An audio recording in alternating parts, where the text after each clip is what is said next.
ഓം gum ഗണപതയേ നമഃ. ഓം some സരസ്വത്യേ നമഃ. ഓം gum ഗുരുഭ്യോ നമഃ. ഓം ശ്രീ മാത്രേ നമഃ. ഓം ശ്രീ മഹാദേവ്യേ നമഃ. ഹരേ കൃഷ്ണ. ശക്തിയുടെ ഭക്തരായിട്ടുള്ള അമ്മയുടെ പാദസേവകരായിട്ടുള്ള എല്ലാ സജ്ജനങ്ങളുടെയും പാതാരവിന്ദങ്ങളിൽ നമസ്കരിച്ചുകൊണ്ട് നമുക്കിന്നത്തെ ലളിതാ സഹസ്രനാമ പഠനം സത്സംഗം തുടർന്നു കൊണ്ടുപോകാം എന്ന് കരുതുന്നു. അമ്മയൊക്കെ വേണ്ട വിധത്തിൽ നടത്തിത്തരട്ടെ എന്ന് പ്രാർത്ഥിച്ചുകൊണ്ട് നമുക്കിനിയും 134 ശ്ലോകമാണ് നോക്കാനുള്ളത്. ആദ്യം ശ്ലോകം നോക്കാം. രാജരാജേശ്വരി രാജ്യദായിനി രാജ്യവല്ലഭ രാജകൃപാ രാജപീഠനിവേശിത നിജാശ്രിത. രാജരാജേശ്വരി, രാജാക്കന്മാർക്കും, അതായത് 2 രാജ പറഞ്ഞിട്ടുണ്ട്, എന്നിട്ട് അവരുടെ ഈശ്വരി എന്നാണ് പറഞ്ഞിരിക്കുന്നത്. രാജാക്കന്മാർക്കും രാജേശ്വരനും എന്ന്. ഇവിടെ രാജേശ്വരൻ എന്ന് ഉദ്ദേശിച്ചിരിക്കുന്നത് ചക്രവർത്തിമാർക്ക്. അപ്പോൾ രാജാക്കന്മാർക്കും ചക്രവർത്തിക്കും ഒക്കെ ഈശ്വരിയായുള്ളവൾ, രക്ഷിതാവായുള്ളവൾ. രാജ്യദായിനി, രാജ്യത്തെ പ്രദാനം ചെയ്യുന്നവൾ. രാജ്യവല്ലഭ, രാജാക്കന്മാർക്കും രാജേശ്വരനും മാത്രമല്ല സകല രാജ്യങ്ങൾക്കും വല്ലഭയായുള്ളവൾ. ഇവിടെ വല്ലഭ എന്നതുകൊണ്ട് ഉദ്ദേശിക്കുന്നത് രക്ഷക എന്നുള്ള അർത്ഥത്തിലാണ്. രാജകൃപ, അതായത് തന്നെ ആശ്രയിക്കുന്ന ആരെയും വശീകരിക്കുന്ന വിധത്തിലുള്ള കൃപയോട് കൂടിയവൾ. രാജപീഠ നിവേശിത നിജാശ്രിത, തന്നെ ആശ്രയിക്കുന്നവരെ നിജ ആശ്രിത, അതായത് തന്നെ അമ്മയെ ആശ്രയിക്കുന്നവരെ രാജപീഠ, രാജകീയമായ പീഠങ്ങളിൽ നിവേശിത, നിവേശിപ്പിക്കുന്നവൾ എന്ന് പറഞ്ഞാൽ തന്നെ ആശ്രയിക്കുന്നവർക്കൊക്കെ അത്രയും ഉന്നതമായിട്ടുള്ള രാജകീയ പീഠങ്ങൾ എന്ന് പറയുമ്പോൾ തന്നെ നമുക്കറിയാം ഏറ്റവും ഉന്നതമായിട്ടുള്ള സ്ഥാനങ്ങളിൽ, പീഠങ്ങളിൽ എത്തിക്കുന്നവൾ. രാജ്യലക്ഷ്മി, രാജ്യത്തിൻ്റെ, ഇവിടെ ലോകത്തിൻ്റെ എന്നർത്ഥം എടുക്കാം നമുക്ക്. ലോകത്തിൻ്റെ തന്നെ ലക്ഷ്മിയായിട്ടുള്ളവൾ, ഐശ്വര്യ രൂപിണിയായിട്ടുള്ളവൾ. അത് 135 ശ്ലോകമാണ്. ശ്ലോകം പാരായണം ചെയ്യാം. രാജ്യലക്ഷ്മി കോശനാഥ ചതുരംഗബലേശ്വരി സാമ്രാജ്യദായിനി സത്യസന്ധാ സാഗരമേഖല. രാജ്യലക്ഷ്മി നമ്മൾ പറഞ്ഞു, അതിൻ്റെ അർത്ഥം കോശനാഥ, കോശങ്ങൾക്ക് നാഥയായുള്ളവൾ. ഇവിടെ കോശനാഥ എന്നതുകൊണ്ട് നമുക്ക് ഒരു രാജ്യത്തിൻ്റെ, കോശം എന്നതിന് ഖജനാവ് എന്നൊരർത്ഥവും കൂടിയുണ്ട്. അപ്പോൾ ഒരു രാജ്യത്തിൻ്റെ സമ്പൽ സമൃദ്ധിക്ക് ഇരിപ്പിടമായവൾ എന്ന അർത്ഥത്തിലെടുക്കാം. ഇനി അതല്ല, ഓരോ സൃഷ്ടിയും അനേകായിരം കോശങ്ങളാൽ നിർമ്മിതമാണ്. അതിനൊക്കെ നാഥയായി വർത്തിക്കുന്നതും, അതായത് നമ്മുടെ ഓരോ കോശത്തിലും നാഥയായി വർത്തിക്കുന്നത്, രക്ഷകയായി വർത്തിക്കുന്നത് അമ്മയാണ്. ചതുരംഗ ബലേശ്വരി, ബലം എന്നാൽ സൈന്യം എന്നൊരർത്ഥമുണ്ട്. ചതുരംഗ ബലേശ്വരി, ചതുരംഗ സൈന്യത്തോട് കൂടിയവൾ, അല്ലെങ്കിൽ ചതുരംഗ പടയോട് കൂടിയവൾ. സാമ്രാജ്യദായിനി, സർവ സാമ്രാജ്യത്തിനും ഏകഛത്രാധിപതിയായി വാഴുന്നവൾ, അല്ലെങ്കിൽ ഏകഛത്രാധിപത്യം പ്രദാനം ചെയ്യുന്നവൾ എന്നും അർത്ഥം പറയാറുണ്ട് അമ്മയുടെ ഇതിൽ. നമ്മൾ ആദ്യമേ പറഞ്ഞിരുന്നു, അമ്മയുടെ ഓരോ നാമങ്ങൾക്കും ഒരുപാട് വ്യാഖ്യാനങ്ങൾ ജ്ഞാനികൾ കൊടുത്തിട്ടുണ്ട്. അങ്ങനെ സത്തുക്കളായിട്ടുള്ളവർ പറയുന്നത് എല്ലാം അതും ഇതും എല്ലാം ദേവിയാണ്. അപ്പോൾ ഈ ഏകഛത്രാധിപത്യം പ്രദാനം ചെയ്യുന്നവളും അമ്മയാണ്. ഈ സർവപ്രപഞ്ചത്തിനും ഏകഛത്രാധിപതിയായി വാഴുന്നതും അമ്മയാണ്. സത്യസന്ധ. സത്യം, സന്ധ എന്ന് പറഞ്ഞാൽ പ്രതിജ്ഞ എന്നുള്ള അർത്ഥമാണ്. സത്യസന്ധ എന്ന് പറഞ്ഞാൽ സത്യം പരിരക്ഷിക്കുവാൻ പ്രതിജ്ഞ എടുത്തവൾ, അല്ലെങ്കിൽ ആ പ്രതിജ്ഞ പാലിക്കുന്നതിൽ ഒട്ടും തന്നെയും വീഴ്ച വരുത്താത്തവൾ.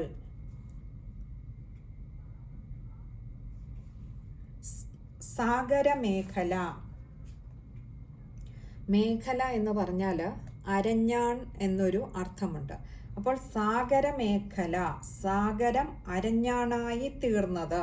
അവിടെ ഭൂമിക്കാണ് അരഞ്ഞാണമായിട്ട് സാഗരങ്ങൾ വർത്തിക്കുന്നത്. അങ്ങനെ നോക്കുമ്പോൾ സാഗരമേഖല എന്ന് പറഞ്ഞാൽ പൃഥ്വി രൂപിണി എന്ന അർത്ഥം, പൃഥ്വി തന്നെ സ്വരൂപമായിട്ടുള്ളവൾ. ഇനി അടുത്തത് 136-ാമത്തെ ശ്ലോകമാണ്. ദീക്ഷിതാ ദൈത്യശമനി സർവലോകവശങ്കരീ സർവാർത്ഥദാത്രീ സാവിത്രി സച്ചിദാനന്ദരൂപിണി. ദീക്ഷിത. നമ്മൾ ദീക്ഷ എന്നൊക്കെ പറയുന്നത് തന്നെ, ദീക്ഷ എന്ന് പറഞ്ഞാൽ ലക്ഷ്യബോധത്തോടു കൂടിയുള്ള ഒരു വ്രതനിഷ്ഠയാണ് ദീക്ഷ എന്ന് പറയുന്നത്. അപ്പോൾ ദീക്ഷിത എന്ന് പറഞ്ഞാൽ നിഷ്ഠയോട് കൂടിയവൾ. ദൈത്യശമനി, ദൈത്യന്മാരെ അസുരന്മാരെ നിഗ്രഹിക്കുന്നവൾ. സർവലോകവശങ്കരി, സർവലോകങ്ങളെയും വശീകരിച്ചു നിർത്തുന്നവൾ. സർവാർത്ഥദാത്രി, സർവ അഭീഷ്ടങ്ങളെയും പ്രദാനം ചെയ്യുന്നവൾ എന്ന് ഒരർത്ഥം പറയാറുണ്ട്. പിന്നെ സർവാർത്ഥ എന്ന് പറഞ്ഞാൽ എല്ലാ പുരുഷാർത്ഥങ്ങളെയും പ്രദാനം ചെയ്യുന്നവൾ. അതായത് ധർമ്മം, അർത്ഥം, കാമം, മോക്ഷം തുടങ്ങിയ എല്ലാ പുരുഷാർത്ഥങ്ങളെയും പ്രദാനം ചെയ്യുന്നവളാണ് ദേവി എന്ന അർത്ഥത്തിലും സർവാർത്ഥദാത്രി എന്ന് പറയാറുണ്ട്. അടുത്തത് സാവിത്രി. സവിതാവിന്, അതായത് സൂര്യനും അമ്മയായതുകൊണ്ട്, സൂര്യനും ജനയിത്രി ആയതുകൊണ്ട്, സൂര്യനെയും സൃഷ്ടിച്ചത് അമ്മയായതുകൊണ്ട് അമ്മയെ സാവിത്രി എന്ന് പറയുന്നു. സച്ചിദാനന്ദ രൂപിണി. സത്ത്, ചിത്ത്, ആനന്ദം ഇത് മൂന്നും ചേരുന്നത് ഒരേ രൂപം എടുത്തു വന്നാൽ എന്താണോ അത് സച്ചിദാനന്ദ രൂപിണി. അതായത് സച്ചിദാനന്ദ സ്വരൂപത്തോടു കൂടിയവൾ. ഇനി അടുത്തത് 137-ാമത്തെ ശ്ലോകമാണ്. ദേശകാലാപരിച്ഛിന്ന സർവകാ സർവമോഹിനി സരസ്വതീ ശാസ്ത്രമയീ ഗുഹാംബാ ഗുഹ്യരൂപിണി. ദേശകാലാപരിച്ഛിന്ന, ദേശം കൊണ്ടും കാലം കൊണ്ടും, ദേശകാല അപരിച്ഛിന്ന പരിച്ഛേദിക്കുവാൻ കഴിയാത്തവൾ. അതായത് അതിൻ്റെ പരിമിതിക്കുള്ളിൽ നിന്നുകൊണ്ട് അളന്ന് തിട്ടപ്പെടുത്തുവാൻ കഴിയാത്തവൾ. നമുക്കറിയാം എല്ലാ സൃഷ്ടിയും പരിച്ഛിന്നങ്ങളായിട്ടുള്ളതാണ്. അതിനെ നമുക്ക് പരിമിതപ്പെടുത്താൻ കഴിയുന്നതാണ്. ഒരു കാലത്ത്, ഒരു ദേശത്ത്, ഒരു സമയത്ത് മാത്രമേ ഒരു സൃഷ്ടി ഉണ്ടാവുകയുള്ളൂ. ഏതൊരു ചരാചരത്തെ എടുത്താലും നമുക്ക് ഒരു സ്ഥലത്ത് ഒരു സമയത്തെ അത് കാണുകയുള്ളൂ. അതേ സൃഷ്ടി അതേ സ്ഥലത്ത് ചിലപ്പോൾ അടുത്ത യുഗത്തിൽ കണ്ടുവെന്ന് വരില്ല, അല്ലെങ്കിൽ അതേ സൃഷ്ടി അതേ സമയത്ത് മറ്റൊരു ദേശത്ത് കണ്ടുവെന്നും വരില്ല. അപ്പോൾ ദേശത്തിൻ്റെയും കാലത്തിൻ്റെയും ഒക്കെ പരിമിതിക്കുള്ളിൽ നിൽക്കുന്നതാണ് സർവചരാചരങ്ങളും. അമ്മയാകട്ടെ അപരിച്ഛിന്ന, ദേശത്തിൻ്റെയും കാലത്തിൻ്റെയും ഒക്കെ പരിമിതിക്ക് അപ്പുറമായതുകൊണ്ട് തന്നെ അപരിച്ഛിന്ന, അളന്ന് തിട്ടപ്പെടുത്തുവാൻ സാധ്യമല്ലാത്തവൾ. സർവക, എല്ലാ ലോകത്തും എല്ലാ ചരാചരങ്ങളിലും വ്യാപിച്ചു നിൽക്കുന്നവൾ. സർവമോഹിനി, സകലരെയും മോഹിപ്പിക്കുന്നവൾ. സരസ്വതി, വിജ്ഞാനരൂപിണി. ശാസ്ത്രമയി, ശാസ്ത്രങ്ങൾ തന്നെ ശരീരാവയവങ്ങളായവൾ, അല്ലെങ്കിൽ ശാസ്ത്രം തന്നെ സ്വരൂപിണിയായവൾ. ഗുഹാംബ, ഗുഹ്യരൂപിണി. ഗുഹാംബ, ഗുഹന്റെ അമ്മയായിട്ടുള്ളവൾ, ശ്രീ സുബ്രഹ്മണ്യ സ്വാമിയുടെ അമ്മയായിട്ടുള്ളവൾ. ഇനിയും അതല്ലാതെ ഒരർത്ഥം പറയാറുള്ളത് നമ്മുടെ ഗുഹയാകുന്ന ഹൃദയത്തിൽ വസിക്കുന്ന അമ്മ എന്ന അർത്ഥത്തിലും ഗുഹാംബ എന്നത് അമ്മയ്ക്ക് അർത്ഥവത്തായിട്ടുള്ള ഒരു വ്യാഖ്യാനമാണ് അമ്മയുടെ ഗുഹാംബ എന്ന നാമത്തിന് എന്ന് ആചാര്യന്മാർ പറയാറുണ്ട്. ഗുഹ്യരൂപിണി, ഗുഹ്യം എന്ന് പറഞ്ഞാൽ രഹസ്യമായിട്ടുള്ളത്. ഇവിടെ രഹസ്യം എന്നതുകൊണ്ടുള്ള പറയുന്നത് ആർക്കും അത്ര എളുപ്പം പ്രാപിക്കാൻ കഴിയാത്തത് എന്നുള്ള അർത്ഥത്തിലാണ്. അല്ലാതെ ആർക്കും കാണാനാവാത്ത അഥവാ മറ്റാരും അറിയാൻ പാടില്ലാത്തത് എന്നുള്ള അർത്ഥത്തിലല്ല. ആ ഒരു രൂപത്തെ കാണണമെങ്കിൽ അതിന് നമ്മൾ ആ തലത്തിലേക്ക് ഉയരേണ്ടിയിരിക്കുന്നു. അപ്പോൾ അതിന് യോഗ്യതയുള്ളവർക്ക് മാത്രം, അതിനോട് താല്പര്യമുള്ളവർക്ക് മാത്രം ദർശിക്കുവാൻ കഴിയുന്നതാണ് അമ്മയുടെ രൂപം. അതുകൊണ്ട് രഹസ്യമായ അല്ലെങ്കിൽ ഗുഹ്യമായ രൂപത്തോടു കൂടിയവൾ, ഗുഹ്യരൂപിണി. ഈ അടുത്ത 138 ശ്ലോകമാണ്. സർവോപാധിവിനിർമുക്ത സദാശിവപതിവ്രത സമ്പ്രദായേശ്വരീ സാധ്വി ഗുരുമണ്ഡലരൂപിണി. സർവോപാധി വിനിർമുക്ത, എല്ലാ ഉപാധികളിൽ നിന്നും വിനിർമുക്ത, അന്യമായി സ്ഥിതി ചെയ്യുന്നവൾ. ഇവിടെ ഉപാധി എന്നതിന് അവലംബം എന്ന് വേണമെങ്കിലും പറയാം. അതായത് അമ്മയ്ക്ക് ഒരവലംബവും അമ്മയുടെ നിലനിൽപ്പിന് ആവശ്യമില്ല. അമ്മയിലാണ് എല്ലാം നിലനിൽക്കുന്നത്. സദാശിവ പതിവ്രത, സദാശിവന്റെ പതിവ്രതയായിട്ടുള്ള പത്നി, ശ്രീ പരമേശ്വരന്റെ പതിവ്രതയായിട്ടുള്ള പത്നി. സമ്പ്രദായേശ്വരി, സമ്പ്രദായം എന്ന് പറഞ്ഞാൽ നമ്മൾ ഗുരുമുഖത്ത് നിന്നും ശിഷ്യന്മാർക്ക് ലഭിക്കുന്ന ആ ഒരു താന്ത്രിക ഉപദേശങ്ങളെയാണ് സമ്പ്രദായം എന്ന് പറയുന്നത്. അപ്പോൾ സമ്പ്രദായേശ്വരി എന്ന് പറഞ്ഞാൽ ഈ സമ്പ്രദായങ്ങൾക്കൊക്കെ, ഈ ഉപദേശങ്ങൾക്കൊക്കെ ഈശ്വരിയായിട്ടുള്ളവൾ. സാധ്വി, ഇവിടെ സാധു ഈ ഇങ്ങനെ 2 നാമങ്ങൾ അമ്മയ്ക്ക് പറയുന്നുണ്ട്. അവിടെയാണ് ഒരക്ഷരം കൊണ്ട് തന്നെ, ഈ എന്ന ഒരൊറ്റ അക്ഷരം കൊണ്ട് തന്നെ അമ്മയുടെ ഒരു നാമമായി മാറുന്നു എന്നുള്ളതും ശ്രദ്ധേയമാണ്. സാധു എന്ന് പറഞ്ഞാൽ നമുക്ക് ഒരു സമത്വമുള്ളത്, അതായത് എല്ലാ ദ്വൈതങ്ങളിലും സമഭാവനയുള്ളവൾ, സുഖദുഃഖങ്ങളായാലും ഇരുട്ടും വെളിച്ചവുമായാലും അങ്ങനെ എല്ലാത്തിലും ഒരു സമചിത്തതയുള്ളവൾ എന്നർത്ഥം.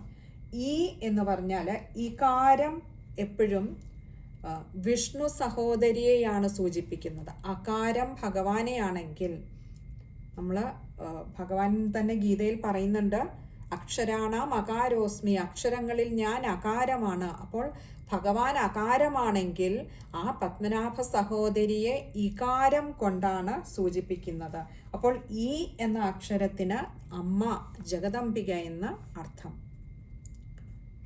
ഗുരുമണ്ഡല രൂപിണി, ഗുരുമണ്ഡലത്തിൽ വർത്തിക്കുന്നവൾ. ഇവിടെ പരമശിവനിൽ നിന്നും തുടങ്ങുന്നതാണ് സദാശിവ. നമ്മൾ ഗുരുവിനെ വണങ്ങുമ്പോൾ സദാശിവനെ തൊട്ടാണ് ഗുരു പരമ്പരയായിട്ട് നമ്മൾ പറയാറുള്ളത്, ഗുരു പരമ്പരയെ വണങ്ങുന്നത്. അപ്പോൾ സദാശിവ സമാരംഭാം ശങ്കരാചാര്യ മധ്യമാം അസ്മദാചാര്യ പര്യന്താം വന്ദേ ഗുരു പരമ്പരാം. അവിടെ സദാശിവനിൽ നിന്ന് തുടങ്ങുന്ന ഒരു ഗുരു പരമ്പരയാണ് നമ്മളൊക്കെ ഗുരുവിനെ വണങ്ങുമ്പോൾ വണങ്ങുന്നത്. അങ്ങനെ നോക്കുമ്പോൾ ആ സദാശിവനിൽ നിന്നും, പരമശിവനിൽ നിന്നും തുടങ്ങി നമ്മുടെ ഓരോരുത്തരുടെയും ഗുരുവിൽ അവസാനിക്കുന്ന ഗുരുക്കന്മാരുടെ സമൂഹമാണ് ഗുരുമണ്ഡലം എന്ന് പറയുന്നത്. ഈ ഗുരുമണ്ഡലത്തിൽ വർത്തിക്കുന്നവളാണ് ഗുരുമണ്ഡല രൂപിണി. ഇനി അടുത്ത 139 ശ്ലോകമാണ്.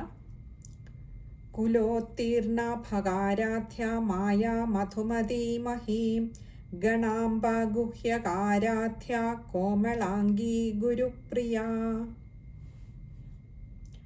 കുലോത്തീർണ, ഉത്തീർണ എന്ന് പറഞ്ഞാൽ കടന്നുപോയവൾ, ആ ഒരു അവസ്ഥയും കടന്നുപോയവൾ. ഇവിടെ കുലോത്തീർണ, കുലം എന്ന് പറഞ്ഞാൽ ഇന്ദ്രിയങ്ങൾ എന്നൊരു അർത്ഥമുണ്ട്. അപ്പോൾ ഇന്ദ്രിയങ്ങളെ കടന്നുപോയവൾ എന്ന് പറഞ്ഞാൽ ബാഹ്യവും ആന്തരികവുമായിട്ടുള്ള ഇന്ദ്രിയ വിഷയങ്ങൾക്ക് അതീതയായി നിൽക്കുന്നവൾ, ഇന്ദ്രിയങ്ങൾക്ക് വിഷയമല്ലാത്തവൾ എന്ന അർത്ഥം. ഭഗാരാധ്യ, ഭഗം എന്ന് പറഞ്ഞാൽ സൂര്യമണ്ഡലമാണ്. ഭഗാരാധ്യ, സൂര്യമണ്ഡലത്തിൽ ആരാധിക്കപ്പെടുന്നവൾ. ആരാധ്യ എന്നാൽ ആരാധിക്കപ്പെടുന്നവൾ. മായ, യാതൊന്നാണോ ഇല്ലാത്തത് അതുണ്ടെന്ന് തോന്നിപ്പിക്കുന്നത് മായ. യാ മാ സ മായ എന്ന് ആചാര്യന്മാർ പറയാറുണ്ട്. യാതൊന്നില്ലാത്തതാണോ അതുണ്ടെന്ന് തോന്നിപ്പിക്കുന്നതാണ് മായ. മധുമതി, നമ്മൾ മധു എന്നതിന് തേൻ എന്ന അർത്ഥത്തിലാണ് ഇവിടെ വരുന്നത്. മധുമതി എന്ന് പറഞ്ഞാൽ മധു പോലെ മധുര സ്വഭാവത്തോട് കൂടിയവൾ. മഹി എന്ന് പറഞ്ഞാൽ ഭൂമിദേവി, അപ്പോൾ ഭൂമിദേവിയായുള്ളവൾ. ഗണാംബ, ഗണത്തിൻ്റെ അമ്പ അല്ലെങ്കിൽ അഥവാ അമ്മ. ഇവിടെ ഗണം എന്നതിന് ഗണപതി എന്നും അതുപോലെ തന്നെ ഗണം എന്നതിന് നക്ഷത്ര സമൂഹം എന്നും ഒക്കെ അർത്ഥം പറയാറുണ്ട്. അപ്പോൾ ഏത് തരത്തിലെടുത്താലും ഇതിൻ്റെയൊക്കെ മാതൃസ്ഥാനത്ത് നിലനിൽക്കുന്നവൾ. ഗുഹ്യകാരാധ്യ, ഗുഹ്യകന്മാരാൽ ആരാധിക്കപ്പെടുന്നവൾ. ഗുഹ്യകന്മാർ എന്ന് പറഞ്ഞാൽ ദേവന്മാരിൽ തന്നെ ഒരു വിഭാഗമാണ് ഗുഹ്യകന്മാർ. ദേവന്മാർ തന്നെ പല വിഭാഗങ്ങളിൽ പെടുന്നവരുണ്ട്. നമുക്കറിയാം യക്ഷന്മാർ, ഗന്ധർവന്മാർ, കിന്നരന്മാർ, കിംപുരുഷന്മാർ. അതേപോലെ ഒരു വിഭാഗമാണ് ഗുഹ്യകന്മാരെന്ന് പറയുന്നത്. അപ്പോൾ ഗുഹ്യകന്മാരാൽ ആരാധിക്കപ്പെടുന്നവളായതുകൊണ്ട് ഗുഹ്യകാരാധ്യ. കോമളാംഗി, കോമളമായ മനോഹരമായ അംഗങ്ങളോട് കൂടിയവൾ. കോമളാംഗി അതായത് സർവാവയവ ശോഭിനി എന്നർത്ഥം. ഇവിടെ വായിക്കുമ്പോൾ ശ്രദ്ധിക്കേണ്ട ഒരു കാര്യം, പലപ്പോഴും നമ്മൾ ഗകാരത്തെ കകാരമായി വായിക്കാറുണ്ട്. അത് ശ്രദ്ധിക്കുക. കോമളാംഗിയാണ്, ഗായാണ്, കാ വരരുത്. കോമളാംഗി എന്ന് പലപ്പോഴും നമ്മൾ വായിക്കുമ്പോൾ തെറ്റ് വരാറുണ്ട്, അത് ശ്രദ്ധിക്കുക. ഗുരുപ്രിയ, ഗുരുവിന് പ്രിയയായിട്ടുള്ളവൾ. ഇവിടെ ഗുരു എന്ന് ഉദ്ദേശിച്ച് നമ്മൾ മുൻപ് പറഞ്ഞു, ഗുരു പരമ്പര തുടങ്ങുന്നത് തന്നെ ആ സദാശിവനിൽ നിന്നാണ്. അപ്പോൾ ആ ശിവന് തന്നെ, ആ ലോകഗുരുവായിട്ടുള്ള ശിവന് പ്രിയയായിട്ടുള്ളവൾ. സ്വതന്ത്ര, അടുത്ത ശ്ലോകമാണത്. സ്വതന്ത്ര സർവതന്ത്രേശി ദക്ഷിണാമൂർത്തിരൂപിണി സനകാദി സമാരാധ്യ ശിവജ്ഞാനപ്രദായിനി. സ്വതന്ത്ര, എല്ലാ തരത്തിലും മുക്തയായവൾ അഥവാ എല്ലാ നിയന്ത്രണ ഉപാധികളിൽ നിന്നും മുക്തയായവൾ, ഒന്നിനാലും നിയന്ത്രിക്കുവാൻ കഴിയാത്തവൾ. സർവതന്ത്രേശി, സർവതന്ത്രവിദ്യകൾക്കും ഈശ്വരിയായവൾ. ദക്ഷിണാമൂർത്തി രൂപിണി, ദക്ഷിണാമൂർത്തി എന്ന് പറയുന്നത് ശിവനാണ്. അപ്പോൾ ശിവന്റെ സ്വരൂപത്തോടു കൂടിയവൾ. സനകാദി സമാരാധ്യ, സനകാദി മഹർഷിമാരാൽ, നമുക്കറിയാം സനകൻ സനന്ദൻ, സനാതനൻ, സനകൻ തുടങ്ങിയ 4 മഹർഷിമാർ ചേരുന്നതാണ് ഈ സനകാദി മഹർഷിമാരെന്ന് പറയുന്നത്. അപ്പോൾ ഈ സനകാദി മഹർഷിമാരാലും ആരാധിക്കപ്പെടുന്നവൾ.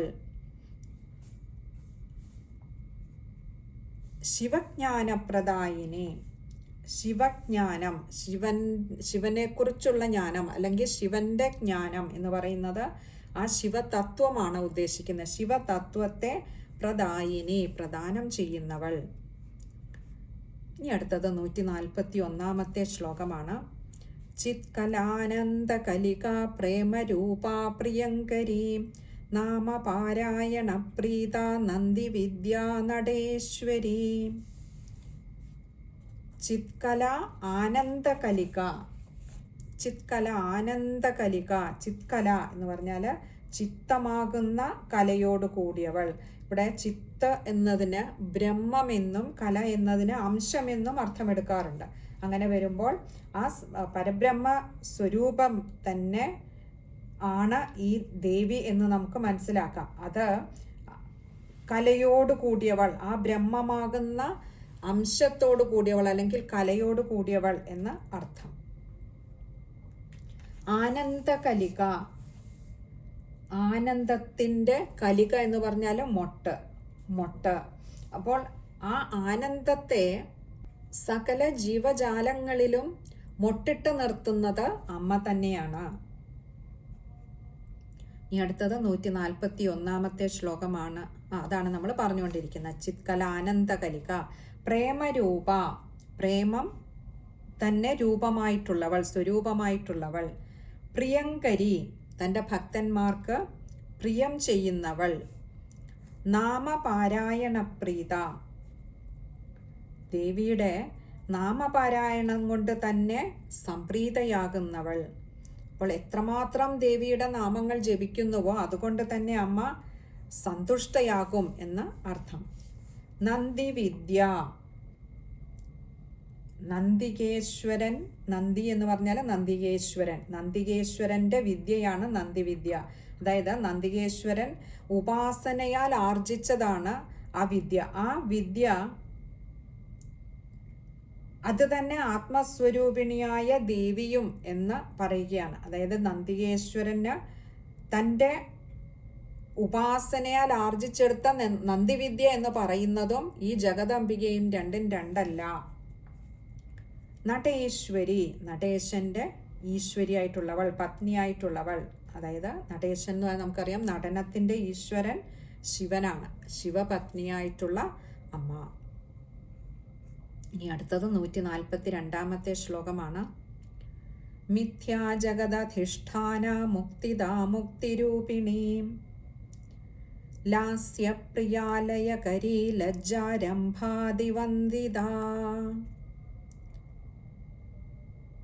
മിഥ്യാജഗദധിഷ്ഠാന, മിഥ്യാജഗത്ത് അധിഷ്ഠാനം. അധിഷ്ഠാനം എന്ന് പറഞ്ഞാൽ നമ്മൾ സാധാരണ പറയുന്ന അർത്ഥം തന്നെയാണ് ഇവിടെ അധിഷ്ഠാനം എന്നുള്ളതിന്. അതായത് അവലംബം, അതിനൊരു താങ്ങായി പ്രവർത്തിക്കുക. ഇവിടെ മിഥ്യാജഗത്ത്, ജഗത്ത് തന്നെ മിഥ്യയാണ്, അങ്ങനെയൊന്നും ഇല്ല തന്നെ. ഇതൊക്കെ നമുക്കുണ്ടെന്ന് തോന്നുന്നത് ഈ മായയുടെ ഒരു ലീല കൊണ്ടാണ്. മായാഭഗവതി നമ്മളെ കൊണ്ടുണ്ട് എന്ന് തോന്നിപ്പിക്കുന്നതൊന്നു മാത്രമാണ് ഈ ജഗത്ത് എന്ന് പറയുന്നത്. അപ്പോൾ അങ്ങനെയുള്ള മിഥ്യാജഗത്ത് അല്ലെങ്കിൽ ഈ ഒരു പ്രപഞ്ചം, അതിന് അധിഷ്ഠാനമായവൾ, അതിന് താങ്ങായി നിൽക്കുന്നവൾ, അതിന് അവലംബമായവൾ, ഈ ജഗത്തുണ്ടെന്ന് തോന്നുന്നത് അമ്മയുടെ ഈ ഒരു മായാലീല കൊണ്ടാണെന്ന് പറഞ്ഞു. അപ്പോൾ ജഗത്തിനെ ജഗത്തായി നിർത്തുന്നത് അമ്മയാണ്. അങ്ങനെയുള്ള പ്രപഞ്ചത്തിന് ആധാരമായവൾ. മുക്തിദ, മുക്തി നൽകുന്നവൾ. മുക്തിരൂപിണി, മുക്തി എന്ന് പറയുന്നത് ആനന്ദമാണ്. അതായത് നമ്മൾ ഈ ശരീരത്തിൽ ഇരിക്കുന്ന സമയത്ത് ഈ ലോകത്തിലെ വ്യവഹാരങ്ങളിൽ ഇടപെടുമ്പോഴാണ്, വ്യവഹാരവുമായി സംഘം ചേരുമ്പോഴാണ് നമുക്ക് ഈ സുഖദുഃഖങ്ങൾ ഉണ്ടാവുന്നത്. എന്നാൽ ഇത് കഴിഞ്ഞൊരു ലോകത്തേക്ക് പോയാൽ, ഈ ശരീരം ഉപേക്ഷിച്ച് ഈ ഒരു വ്യാവഹാരിക തലത്തിൽ നിന്ന് നമ്മൾ മുക്തി നേടിയാൽ അവിടെ പിന്നെ പരമാനന്ദമാണ്. അപ്പോൾ അങ്ങനെയുള്ള ആ ആനന്ദത്തെ തന്നെ സ്വരൂപമായി എടുത്തവൾ മുക്തി, മുക്തിസ്വരൂപിണി, ആനന്ദസ്വരൂപിണി എന്ന അർത്ഥം.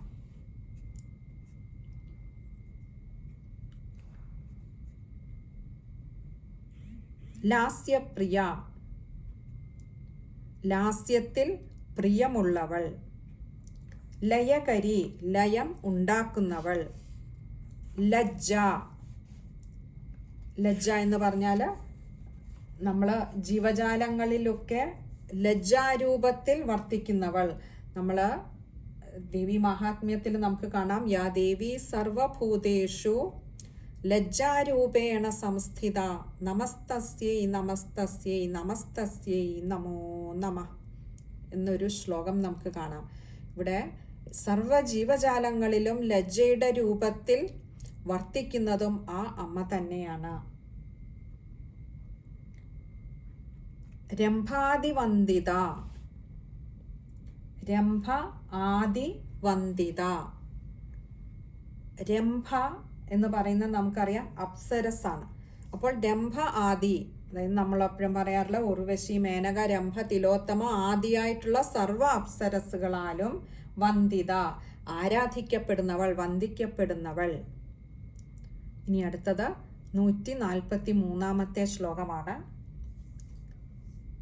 ഭവദാവസുധാവൃഷ്ടി പാപാരണ്യദവാനല ദൗർഭാഗ്യതൂലവാതൂല ജരാധ്വാന്തരവിപ്രഭ. ഭവദാവസുധാവൃഷ്ടി, ഭവം എന്ന് പറഞ്ഞാൽ സംസാരം, ദാവം എന്ന് പറഞ്ഞാൽ കാട്ടുതീയാണ്.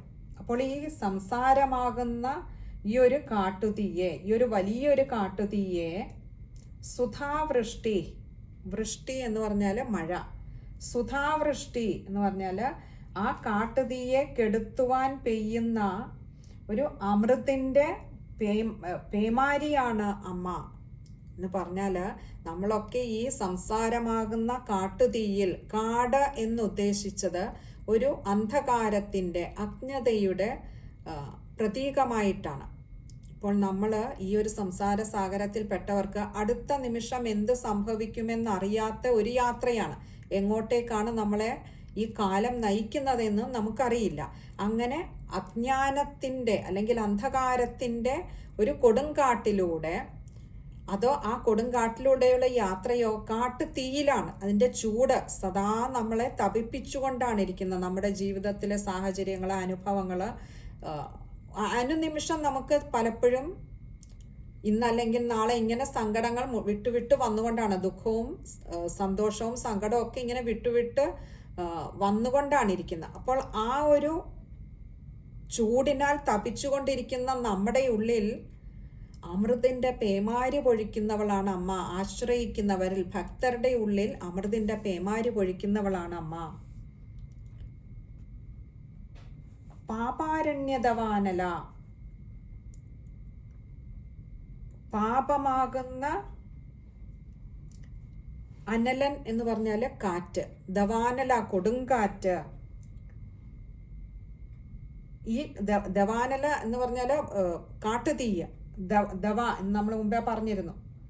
ദാവം എന്ന് പറയുന്ന കാട്ടുതീയാണ്. ആ കാട്ടുതീയെ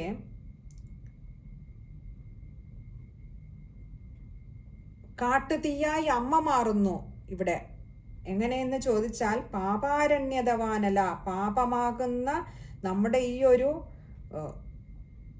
കൊടുങ്കാറ്റിന്, അതായത് നിത്യേന എന്നുള്ള നമ്മൾ മനസ്സാ വാച കർമ്മണ നമ്മൾ ഒന്നല്ലെങ്കിൽ അനേകം പാപങ്ങൾ ചെയ്തുകൊണ്ടാണ് ഇരിക്കുന്നത്. അങ്ങനെയുള്ള ആ ധാരാളം പാപങ്ങളുടെ ഒരു കൊടുങ്കാറ്റ് തന്നെയാണ് എന്നാണ് ഇവിടെ പറയുന്നത്. ആ പാപങ്ങളുടെ കൊടുങ്കാറ്റിന് കാട്ടുതീയായവൾ എന്ന് പറഞ്ഞാൽ അതിനെ അണയ്ക്കുന്നവൾ, ആ പാപങ്ങളെയൊക്കെ ശമിപ്പിക്കുന്നവൾ.